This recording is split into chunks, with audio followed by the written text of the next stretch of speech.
Magandang hapon sa inyong lahat. Ito po si Herbert Curia, author, promoter ng Bible Lives Promotion. Kakibat ang ating pananalig sa ating banal na Panginoon Diyos, banal na Panginoon Kristo at gabay ng kaliwanagan ni Banal na Santa Maria, ay ating pong ibinabahagi sa inyo sa lingkong ito, ang mensahe ng ating banal na Panginoon Diyos. Ang tema ng mensahe ng ating banal na Panginoon Diyos ay kahabagan at magmalasakit sa mga may sakit, kapansanan, nagdaruhop at iba't ibang kagayan nito na nangangailangan ng mga kagandahang loob. Yan. Ngayon po ay babasahin ko sa inyo ang mga mensaheng ito mula po dun sa Bagong Tipan o mabuting balita ng paghahari ng ating banal na Panginoon Diyos sa pamamagitan ng banal na Panginoong Yesu Kristo. Ayon po dito sa mga taga-Pilipos, Kabanata 2, talatang 4 hanggang 5. Ito po ang mensahe. Ipagmalasakit ninyo ang kapakanan ng iba, hindi lamang ang sa inyong sarili, magpakababa kayo tulad ni Kristo. Ipagpatuloy po natin sa mga taga-Galasya, Kabanata 6, talatang 2 at talatang 10. Ito po yung mensahe. Magtulungan kayo sa pagdadala ng pasanin at sa ganitong parang ay matutupad ninyo ang utos ni Kristo. Samantalahin natin ang lahat ng pagkakataon sa paggawa ng mabuti sa ating kapwa, lalo na sa mga kapatid sa pananampalataya. Ipagpatuloy po natin kay Apostol San Mateo, Kabanata 25, talatang 34 hanggang 36. Ito po yung mensahe. At sasabihin ng hari sa mga nasa kanan, hali kayo. Pinagpala ng aking ama, pumasok na kayo at manirahan sa kaharian inihanda para sa inyo. Mula nang likhain ang sanlibutan, sapagkat ako'y nagutom at inyong pinakain, nauuhaw at inyong pinainom. Ako'y isang dayuhan at inyong pinatuloy. Ako'y walang maisuot at inyong pinaramtan. Nagkasakit at inyong dinalaw, ako'y nabiligo at inyong pinuntahan. Pagpatuloy po natin sa kay Apostol San Lucas, Kabanata 10, talatang 30 hanggang 37. Ito po ang mensahe. Sumagot si Jesus, may isang taong naglalakbay mula sa Jerusalem, papuntang Jericho. Hinarang siya ng mga tulisan. Inubaran, binugbog at iniwang halos patay na. Nagkataon duman doon ng isang paring Hudyo. Nang makita ang taong nakahandusay, lumisya at nagpatuloy sa kanyang paglalakad. Dumaan din ang isang Levita. Ngunit nang makita niya ang taong binugbog, lumising ito at nagpatuloy sa kanyang paglalakad. Ngunit may isang Samaritano naglalakbay nung napadaan doon. Nang makita niya ang biktima, siya'y naawa. Nilapitan niya ito, binuhusan ng langis at alak ang mga sugat at binendahan.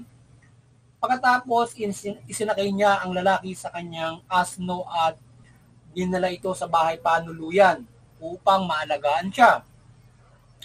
Doon, kinabukasan, binigyan ng dalawang salaping pilak ang namamahala ng bahay panuluyan at sinabi, alagaan mo siya. At kung higit pa riyan ang iyong magagastos, babayaran ko ita pagbabalik ko. At nagtanong si Jesus, sa palagay ninyo, sino kaya sa tatlo ang nang tunay na kapwa ng taong hinarang ng mga tulisan?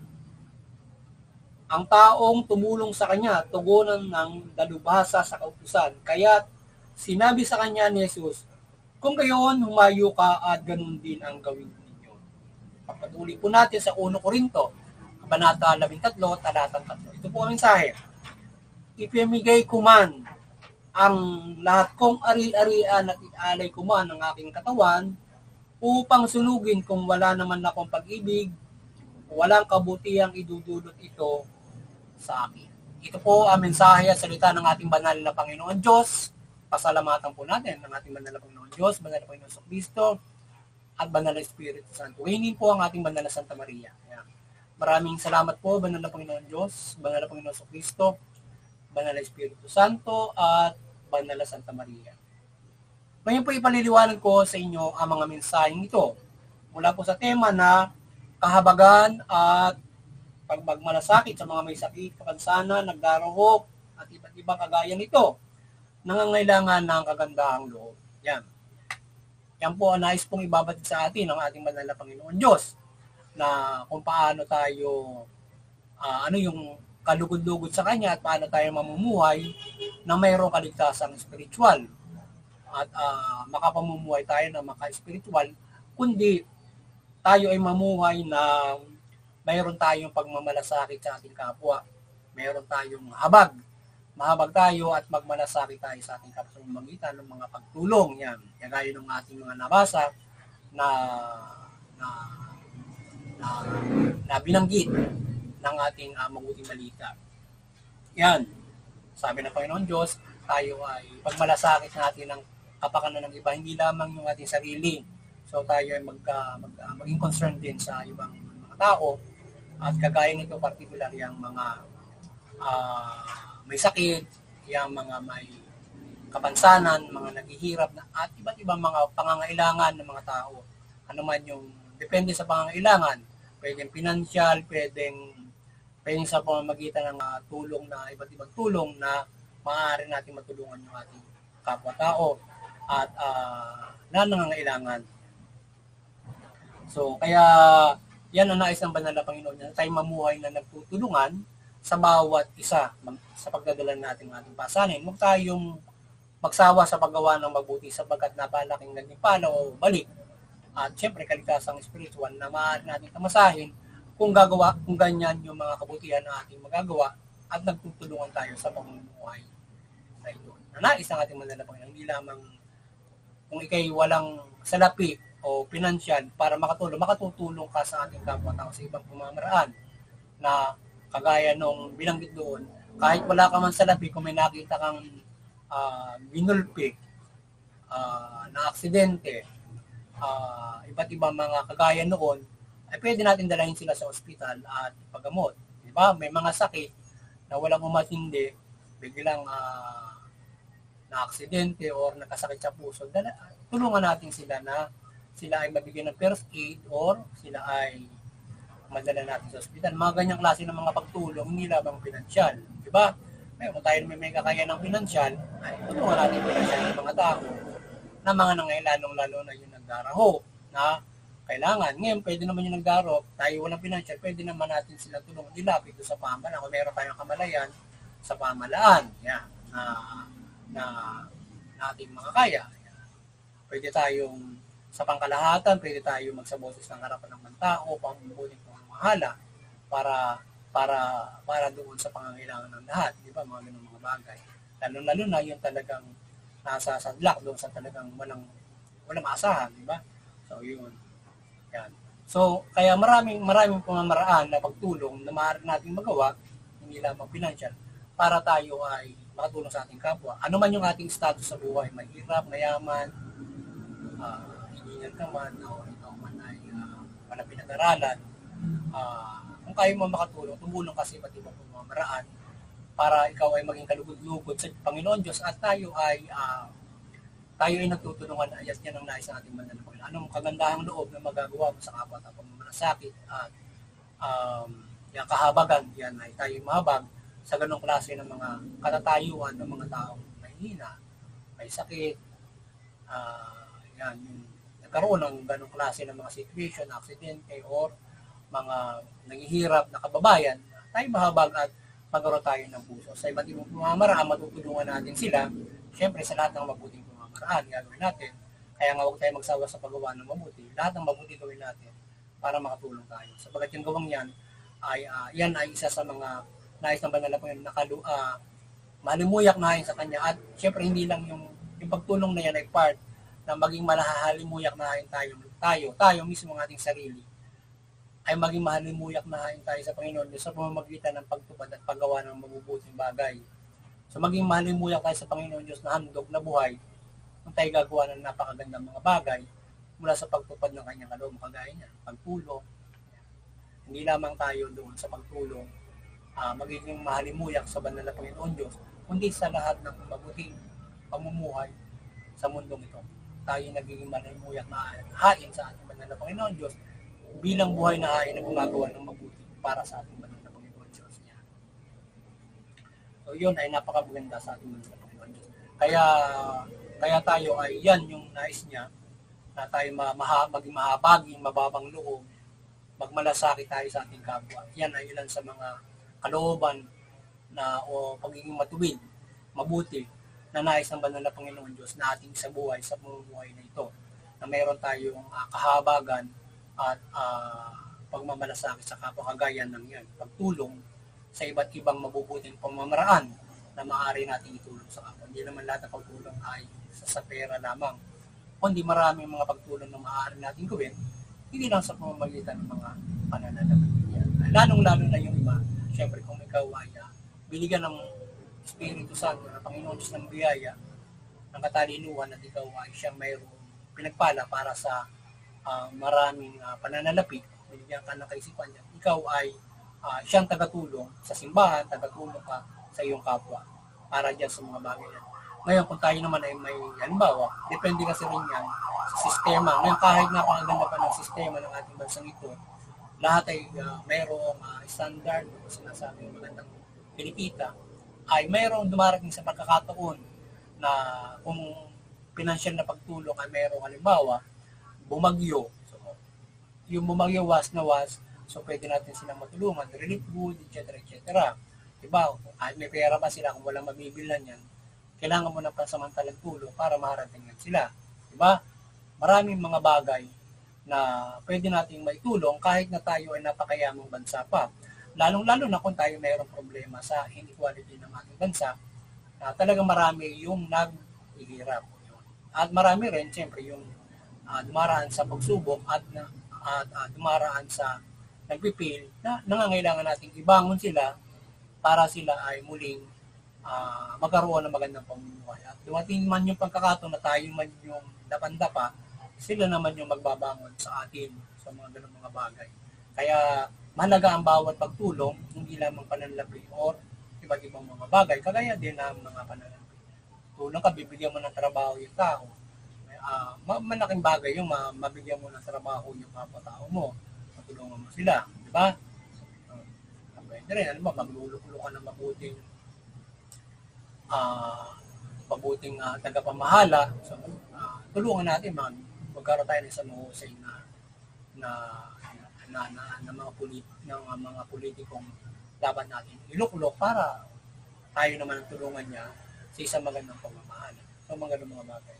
So, yan, ating isa lahat yung ating pamahalaan ay gampanan nito at ang magabayan sa kanilang pamamahala ng higit na pagtulong at kanilang mandato at authority para gawin ang mga bagay na yan. So, gampanan nila ng mabuti ang kanilang tungkulin, ipagkaloob nila at ibigin nila yung karapatan ng mga tao, serbisyong social services, and pagpapalago ng ekonomiya, yan, karapatan, ibibigay. So, gampanan ng mabuti ng ating pamahalaan. Magabayan yung ating pamahalaan at gampanan ng mabuti ang kanilang ginagawang pamamahala, yan, ng pagtulong sa mga tao. Yan, lalong-lalo na hindi lamang pinansyal, maraming bagay ang pwedeng gawin ng pamahalaan, hindi lamang pinansyal. Bumabagyo yan, pagdala ng rescue, di ba, mga bagay na serbisyo, etc. na magagawa nila para sa sambayan ng Pilipino para makatulong at makapamahala ng maayos. So yun, at muli sana nagabayan na naman ng sambayan ng Pilipino ang buong mundo ng mensaheng ito ng ating banal na Panginoon Diyos mula dito sa mabuting balita o niyag ng banal na Panginoon sa Kristo, na magabayan tayo ng Panginoon sa Kristo mula dito sa mabuting balita sa ating magandang pamumuhay at kaligtasang espiritual o mabuting pamuhay at maka-espiritual na pamuhay para sa ating kaligtasang espiritual pagdating ng takdang panahon at kaligtasan mula pang araw-araw na pamumuhay hanggang sa kaligtasang espiritual na tayo ay nagagabayan sa magandang pamumuhay at na maiiwasan natin yung ating paggawa ng masama. So tayo maligtas sa paggawa ng hindi mabuti at mapariwara tayo ay mapahamak, kundi tayo magkaroon ng buhay at buhay na walang hanggan mula sa gabay na ito kung paano tayo makapamumuhay ng mabuti na instead na tayo ay mapangapi, mapangsakim, tutulong tayo sa kapwa-tao natin. Ibig mapagsarili ka, tutulungan natin yung ating kapwa-tao natin. Yan, kagaya ng ginawa ng mga Levita at saka ng paring Hudyo, instead na tulungan yung ginulpe at parang hinold up, iniwasan pa. So, dapat, yung tayo ay mahabagin, may kalooban ganyan, magulol tayo sa kapwa.